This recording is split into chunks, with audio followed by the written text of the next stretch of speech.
So like one of my blogs is, what are 10 things that customers don't need to know when hiring a cleaning company, right?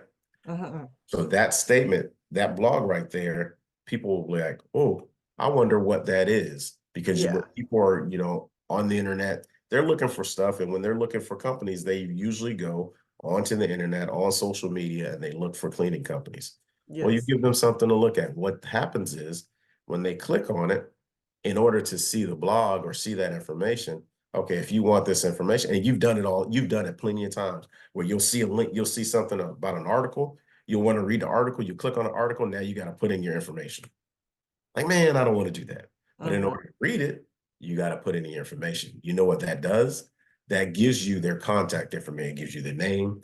It gives you their, if you want to put phone numbers, but I usually just get their email address. So Okay. now you have that email address information as your contact.